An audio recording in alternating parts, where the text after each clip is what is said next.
Assalamualaikum warahmatullahi wabarakatuh. Perkenalkan nama saya Emi Oktaviana, NPM 220320111027, mahasiswa Teknik Industri UPN Veteran Jawa Timur angkatan 2022 dengan dosen pembimbing Ibu Eni Aryani. Pada kesempatan kali ini, saya akan mempresentasikan hasil penelitian saya yang berjudul Analisis Pengendalian Persediaan Bahan Baku dengan Metode Lakrang Multiplier di PT XYZ. Untuk latar belakangnya, PT XYZ merupakan perusahaan furnitur knockdown di Mojokerto yang mengalami permasalahan overcapacity pada persediaan bahan baku utamanya, yaitu particle board. Berdasarkan wawancara dengan pihak perusahaan, particle board yang sering digunakan dalam proses produksi terdiri atas 3 ukuran, yaitu 12 mm, 15 mm, dan 25 mm.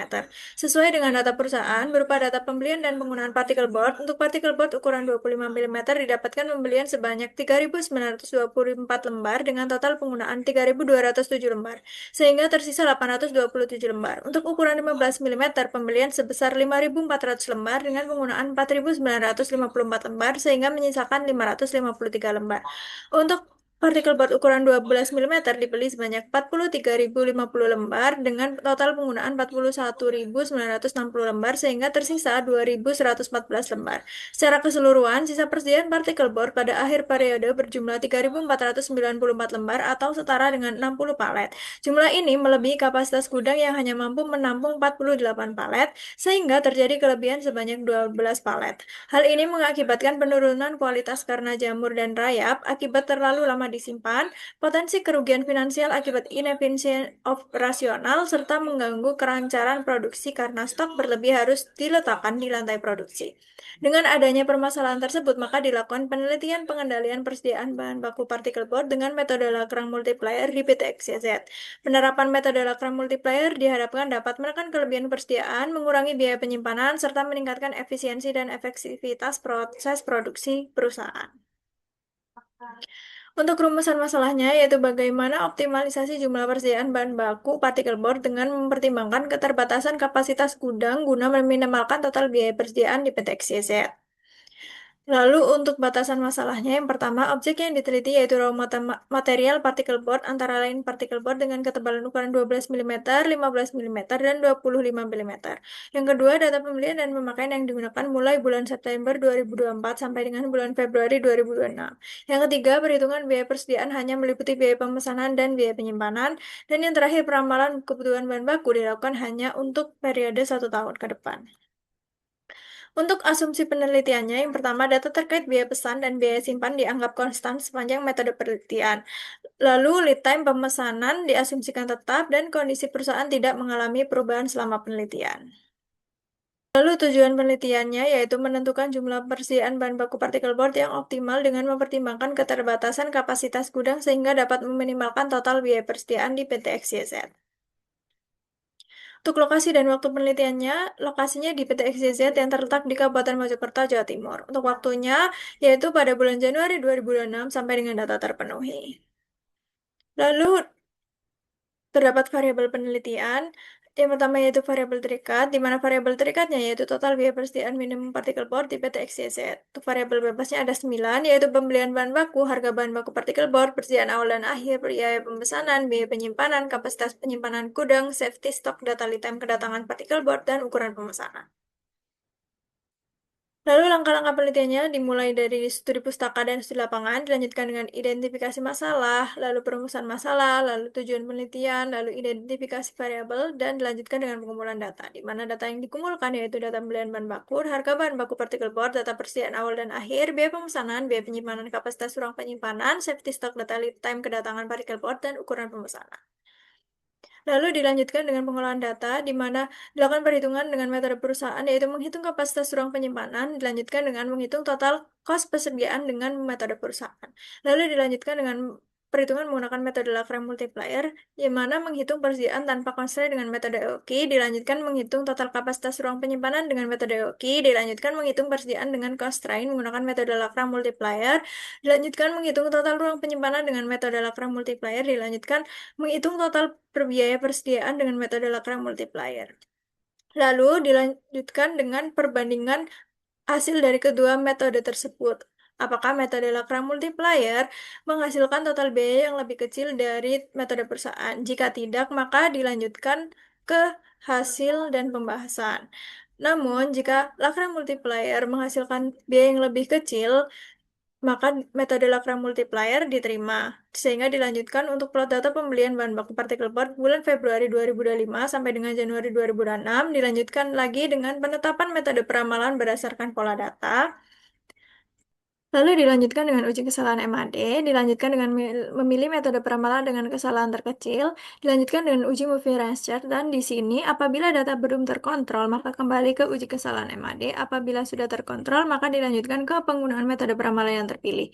Lalu dilanjutkan ke hasil peramalan dengan metode terpilih untuk bulan Februari 2026 sampai dengan Januari 2027, lalu dilanjutkan dengan perhitungan pembelian bahan baku partikel board dan total biaya untuk bulan Februari 2026 sampai dengan Januari 2027 dengan metode Lacram multiplier, lalu dilanjutkan ke hasil dan pembahasan, lalu ke kesimpulan dan saran, dan selesai. Kemudian lanjutkan ke pengumpulan data, di mana yang pertama yaitu data pembelian bahan baku. Untuk data pembelian bahan baku partikel board dari bulan September 2024 sampai dengan Februari 2026 didapatkan untuk partikel board 25 mm sebanyak 3.924 lembar, untuk partikel board 15 mm sebanyak 5.400 lembar, dan untuk partikel board 12 mm sebanyak 43.050 lembar. Lalu kemudian data harga masing-masing bahan baku. Untuk partikel board 25 mm, Rp211.400, partikel board 15 mm, Rp126.000, dan partikel board 12 mm, Rp97.500. Lalu data persediaan awal dan akhir, di mana untuk data persediaan awal dari ketiga partikel board sejumlah 1.241 lembar, dan untuk data persediaan akhir ketiga ukuran partikel board sebanyak 3.494 lembar. Lalu data biaya pemesanan, di mana total biaya pesan yaitu Rp875.000, lalu dilanjutkan dengan data biaya penyimpanan, di mana total biaya simpan yaitu sebanyak 15%. Lalu kapasitas ruang penyimpanan, di mana untuk ketiga ukuran partikel board memiliki dimensi penyimpanan yang sama, yaitu 2,68 meter kubik. Lalu data safety stock untuk partikel board 25 mm sebanyak 144 lembar, partikel board 15 mm sebanyak 300 lembar, dan partikel board 12 mm sebanyak 900 lembar. Lalu data lead time kedatangan partikel board. Untuk ketiga ukuran partikel board memiliki ukuran lead time yang sama yaitu selama 2 minggu. Untuk data ukuran pemesanan, partikel board 25 mm sebanyak 288 lembar, untuk partikel board 15 mm 540 lembar, dan partikel board 12 mm 2400 lembar.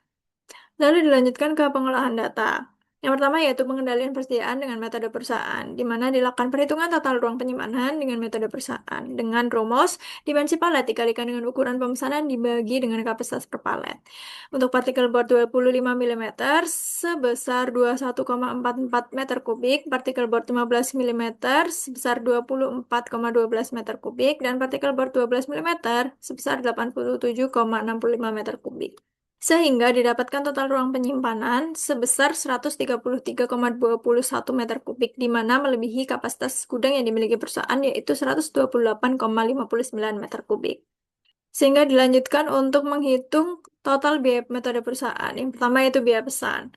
Untuk menghitung biaya pesan, dilakukan perhitungan frekuensi pemesanan dengan rumus total pembelian partikel board dibagi dengan ukuran pemesanan. Untuk partikel board 25 mm dilakukan pemesanan sebanyak 15 kali, untuk partikel board 15 mm dilakukan pemesanan sebanyak 10 kali, dan untuk partikel board 12 mm dilakukan pemesanan sebanyak 18 kali. Lalu, untuk perhitungan biaya pesan, yaitu frekuensi pemesanan dikali biaya pesan, untuk partikel board 25 mm sebesar Rp13.125.000, dan untuk partikel board 15 mm sebesar Rp8.750.000, dan untuk partikel board 12 mm sebesar Rp15.750.000. Sehingga didapatkan total biaya pesan yaitu sebesar Rp37.625.000.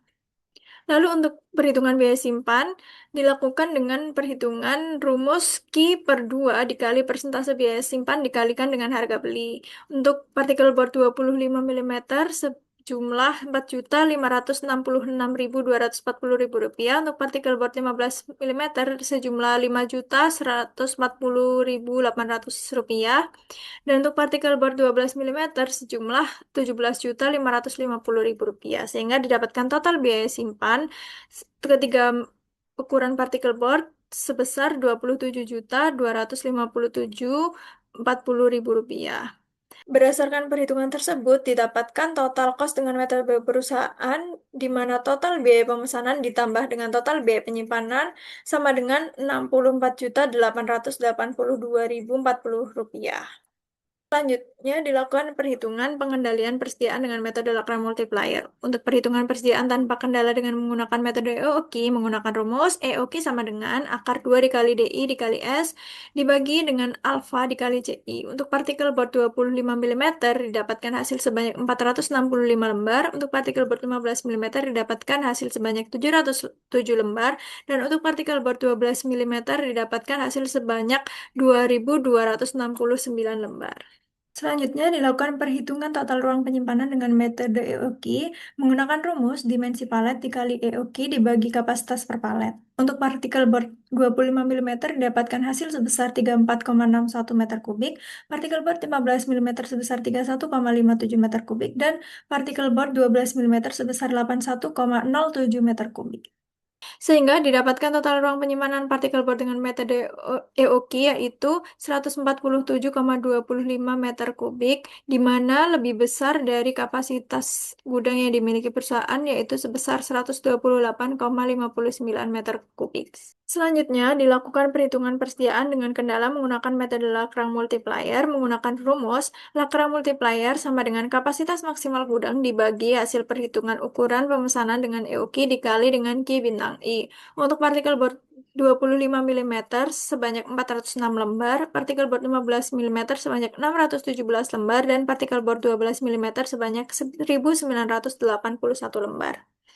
Lalu dilakukan perhitungan total ruang penyimpanan baru dengan menggunakan metode Lagrange multiplier dengan rumus dimensi palet dikali Q bintang Li per kapasitas per palet. Untuk partikel bord 25 mm didapatkan hasil sebesar 30,24 meter kubik, partikel bord 15 mm sebesar 27,57 meter kubik, partikel bord 12 mm sebesar 70,79 meter kubik. Sehingga didapatkan total ruang penyimpanan partikel bord dengan metode Lagrange multiplier sebesar 128,59 meter kubik, yang mana hasil ini tidak melebihi kapasitas gudang yang dimiliki perusahaan, yaitu 128,59 meter kubik. Lalu dilanjutkan perhitungan total biaya persediaan dengan metode Lagrange multiplier, di mana biaya pemesanan ditambah dengan biaya penyimpanan menghasilkan total biaya sebesar Rp61.349.841. Lalu dilanjutkan dengan perbandingan total biaya persediaan, di mana untuk metode perusahaan didapatkan total biaya sebesar Rp61.882.040, untuk metode Lagrange multiplier sebesar Rp61.349.841. Sehingga dari kedua metode tersebut didapatkan selisih total biaya persediaan sebesar Rp3.532.199. Selanjutnya dilakukan perencanaan persediaan dengan metode Lagrange multiplier untuk bulan Maret 2026 sampai dengan Februari 2027. Untuk plot data pembelian bahan baku partikel bord ukuran 25 mm diketahui memiliki pola data yang musiman. Untuk partikel bord 15 mm juga diketahui memiliki pola data yang musiman, dan untuk partikel bord 12 mm juga memiliki pola data musiman. Selanjutnya, dilakukan perhitungan peramalan pembelian bahan baku periode Maret 2026 sampai dengan Februari 2027. Perbandingan nilai MAD masing-masing metode peramalan. Di sini terdapat 3 metode peramalan, yaitu single exponential smoothing, double exponential smoothing, dan Holt Winters. Berdasarkan perbandingan nilai MAD dari ketiga metode peramalan tersebut, didapatkan nilai MAD terkecil pada metode peramalan Holt Winters. Untuk partikel bord 25 mm sebesar 14,71, dan untuk partikel bord 15 mm sebesar 20,97, dan untuk partikel bord 12 mm sebesar 33,78. Sehingga metode Holt Winters dipilih untuk peramalan periode Maret 2026 sampai dengan Februari 2027. Selanjutnya, dilakukan verifikasi hasil peramalan dengan uji moving range chart. Untuk moving range chart partikel bord 25 mm dapat diketahui bahwa di dalam batas kontrol. Dan untuk moving range chart partikel bord 15 mm juga di dalam batas kontrol, Dan untuk mobil range chart partikel board 12 mm juga di dalam batas kontrol. Selanjutnya, dilakukan penetapan hasil peramalan dengan metode terpilih untuk bulan Maret 2026 sampai dengan Februari 2027. Untuk partikel board 25 mm sebanyak 3.152 lembar, untuk partikel board 15 mm sebanyak 4.113 lembar, dan untuk partikel board 12 mm sebanyak 29.834 lembar.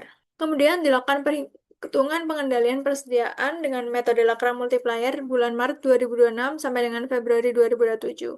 Untuk perhitungan persediaan tanpa kendala menggunakan metode EOKI menggunakan rumus EOKI sama dengan akar 2 dikali DI dikali S per alfa dikali CI. Untuk partikel board 25 mm didapatkan hasil 417 lembar, partikel board 15 mm sebanyak 617 lembar, dan partikel board 12 mm sebanyak 1889 lembar. Selanjutnya, dilakukan perhitungan total ruang penyimpanan dengan menggunakan metode EOKI menggunakan rumus dimensi palet dikali EOKI dibagi kapasitas per palet. Untuk partikel board 25 mm didapatkan hasil sebesar 31,04 meter kubik, partikel board 15 mm sebesar 27,55 meter kubik, dan partikel board 12 mm sebesar 67,5 meter kubik. Sehingga didapatkan total ruang penyimpanan partikel board dengan metode EOKI sebesar 126,09 meter kubik, di mana lebih kecil dari total kapasitas gudang yang dimiliki perusahaan, yaitu sebesar 128,59 meter kubik. Namun, tetap dilakukan perhitungan menggunakan metode Lakra multiplier. Dengan menggunakan rumus, Lakra multiplier sama dengan kapasitas maksimal gudang dibagi hasil perhitungan ukuran pemesanan dengan EOKI dikali dengan Ki bintang I. Untuk partikel board 25 mm didapatkan hasil sebanyak 425 lembar, partikel board 15 mm sebanyak 629 lembar, dan partikel board 12 mm sebanyak 1926 lembar. Selanjutnya, dilakukan perhitungan interval pemesanan untuk masing-masing ukuran partikel board menggunakan rumus Ki per D dikali hari kerja. Untuk partikel board 25 mm yaitu 34 hari, dan partikel board 15 mm yaitu 39 hari, dan partikel board 12 mm yaitu 17 hari. Selanjutnya, dilakukan perhitungan total ruang penyimpanan baru dengan metode Lagrange multiplier menggunakan rumus dimensi palet dikali Ki bintang Li dibagi kapasitas per palet. Untuk partikel board 25 mm didapatkan hasil sebesar 31,63 meter kubik, partikel board 15 mm sebesar 28,09 meter kubik, dan partikel board 12 mm sebesar 68,82 meter kubik. Sehingga didapatkan total ruang penyimpanan partikel board dengan metode Lagrange multiplier sebesar 128,54 meter kubik, di mana tidak melebihi kapasitas gudang yang dimiliki perusahaan, yaitu sebesar 128,59 meter kubik. Selanjutnya, dilakukan perhitungan total biaya persediaan dengan menggunakan metode Lagrange multiplier, menggunakan rumus biaya pemesanan ditambah biaya penyimpanan, sehingga didapatkan hasil Rp52.531.160. Berdasarkan hasil analisis dan perhitungan yang telah dilakukan, penelitian ini menunjukkan bahwa sistem pengendalian persediaan yang diterapkan perusahaan sebelumnya menghasilkan total biaya persediaan sebesar Rp64.882.040 dengan kebutuhan ruang penyimpanan yang melebihi kapasitas gudang, yaitu mencapai 60 palet, dari kapasitas maksimum 48 palet. Melalui optimasi menggunakan metode Lagrange multiplier, diperoleh total biaya persediaan sebesar Rp61.783.778 yang mana memberikan penghematan sebesar Rp3.532.199 atau sebesar 5,45% dibandingkan metode perusahaan, sekaligus memastikan kebutuhan ruang penyimpanan berada dalam batas kapasitas gudang sebesar 128,59 meter kubik. Melalui metode peramalan yang terpilih, diperoleh strategi ukuran pemesanan optimal pada bulan Maret 2026 hingga Februari 2027 untuk setiap jenis partikel board, yaitu 425 lembar untuk ukuran 25 mm, 629 lembar untuk ukuran 15 mm, dan 1926 lembar untuk ukuran 12 mm. Dengan demikian, metode Lagrange multiplier terbukti lebih efektif dalam mengelola persediaan partikel board tipe TXYZ karena mampu meminimalkan total biaya persediaan sekaligus mengoptimalkan pemanfaatan kapasitas gudang. Sekian yang dapat saya sampaikan, kurang lebihnya saya mohon maaf. Terima kasih atas perhatiannya. Wassalamualaikum warahmatullahi wabarakatuh.